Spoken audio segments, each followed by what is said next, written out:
నమస్తే, welcome to Disha TV. ప్రస్తుతం మనతో పాటు వరంగల్ ఎంపీ కడియం కావ్య ఉన్నారు. కావ్య గారు త్రిసభ్య కమిటీ సమావేశం హాజరయ్యారు. ఎలాంటి విషయాలు వచ్చాయి, ఎలాంటి ప్రశ్నలు అడిగారు?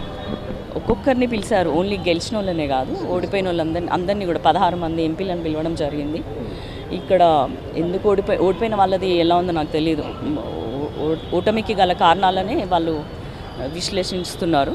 మాకు కూడా ఉన్న 7 నియోజకవర్గాలలో ఎక్కడ తక్కువ వచ్చింది, ఎక్కడ ఎక్కువ వచ్చింది, అట్లా డీటెయిల్గా అడగడం జరిగింది. ఎందుకు ఓడిపోయినారు, కొన్ని చోట్ల ఎందుకు మెజార్టీ తగ్గింది అని అడగడం జరిగింది.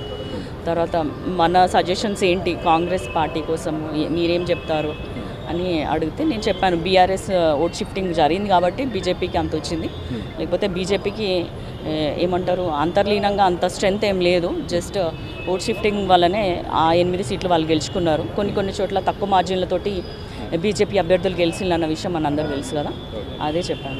రాష్ట్ర వ్యాప్తంగా పార్లమెంట్ ఎన్నికల మాత్రం మీ యొక్క ఎంపీ స్థానంపైనే ప్రధానంగా ట్రోలింగ్ జరిగింది, ఆరోపణలు జరిగాయి. అసలు ఎట్టి పరిస్థితుల్లో కడియం కావ్య గెలవదు, కడియం శ్రీయాన్ని ఓడిస్తామంటూ బీఆర్ఎస్ ప్రచారం చేసింది. ఇక బీజేపీ అభ్యర్థి లాంఛనమే గెలుపడం జరిగింది. ఏం మ్యాజిక్ జరిగింది, ఎట్లా గెలవగలిగారు? మ్యాజిక్ ఏం లేదు. ఒకటి, కాంగ్రెస్ పార్టీ చాలా బలంగా ఉంది. అప్పుడే మన కాంగ్రెస్ ప్రభుత్వం కూడా 5 పథకాలను ఇంప్లిమెంట్ అప్పుడే స్టార్ట్ చేశారు. రేవంత్ రెడ్డి గారి మీద నమ్మకము, కడియం శ్రీయర్ గారికి ఉన్న మంచి పేరు, ఇవన్నీ పనిచేసినాయి. కార్యకర్తలు అందరూ కూడా మా అమ్మాయి అని చెప్పి ప్రతి ఎమ్మెల్యే నాకంటే ఎక్కువ కష్టపడినారు మా 7 నియోజకవర్గాలలో.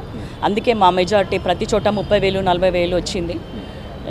అది ఏంటంటే పైన ఏదో కావ్యని ఓడిద్దాము అన్న ఆలోచన ఉన్నా కూడా ప్రజలు గొప్పవాళ్ళు, వాళ్ళు నిర్ణయించుకున్నారు కడియం కావ్యాన్ని పార్లమెంట్కి పంపించాలని, అదే జరిగింది. మందకృష్ణ మాదిగ లాంటి వాళ్ళు కూడా మాదిగలకు టికెట్ ఇవ్వలేదు, ఎట్టి పరిస్థితుల్లో మిమ్మల్ని ఓడించాలని కంకణం కట్టుకొని మరీ ప్రచారం చేశారు. ఆ సందర్భంలో ఎట్లా జయించారు?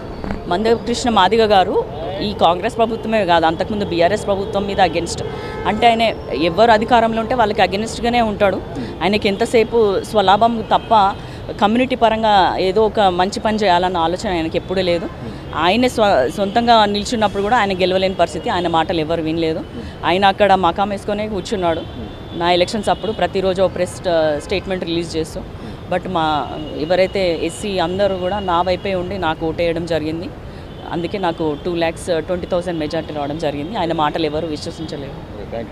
మొత్తంగా ఇది వరంగల్ ఎంపీ కడియం కావ్య గారు చెప్తున్నది. ఏదైనప్పటికీ నా పైన ఎంత ప్రచారం జరిగినా, మా నాన్న పైన ఎంత ప్రచారం చేసినా మాత్రం అధికార పార్టీకే ప్రజలు అండగా ఉన్నారు, అందుకే నేను గెలిచాను. ఎంత విష ప్రచారం చేసినాను.